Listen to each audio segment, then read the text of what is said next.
ലോക പരിസ്ഥിതി ദിനം ആദ്യമായി ആചരിച്ച വർഷം 1947 ജൂൺ 5. പരിസ്ഥിതി സംരക്ഷണ നിയമം നിലവിൽ വന്ന വർഷം 1986.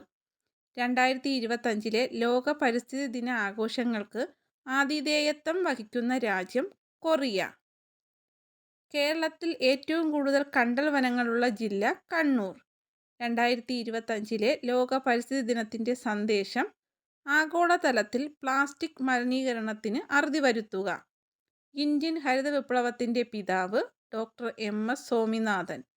പ്ലാസ്റ്റിക് നിരോധനം ഏർപ്പെടുത്തിയ ആദ്യ സംസ്ഥാനം സിക്കിം. ഇന്ത്യയിൽ ഹരിത വിപ്ലവത്തിന് തുടക്കം കുറിച്ച വർഷം 1966. ലോക പരിസ്ഥിതി പ്രസ്ഥാനത്തിന് തുടക്കം കുറിച്ച റേച്ചൽ കഴ്സൻ്റെ പുസ്തകം നിശബ്ദ വസന്തം. കേരളത്തിൽ ഏറ്റവും കൂടുതൽ വനമേഖലയുള്ള ജില്ല ഇടുക്കി. ഭൂമിയുടെ വൃക്ക എന്നറിയപ്പെടുന്നത് തണ്ണീർത്തടങ്ങൾ. കേരളത്തിൻ്റെ ജൈവ വൈവിധ്യ കൃഷിയുടെ അംബാസഡർ മഞ്ജു വാര്യർ. WWFൻ്റെ ചിഹ്നം ഭീമൻ പാണ്ട. ഐക്യരാഷ്ട്രസഭയുടെ പരിസ്ഥിതി സംഘടന UNEP ഓസോൺ ദിനമായി ആചരിക്കുന്നത് സെപ്റ്റംബർ 16. ലോകത്തിലെ ഏറ്റവും വലിയ മഴക്കാട് ആമസോൺ കാടുകൾ. ഭൗമദിനമായി ആചരിക്കുന്നത് ഏപ്രിൽ 22. ലോക തണ്ണീർത്തട ദിനം എന്നാണ് ഫെബ്രുവരി 2.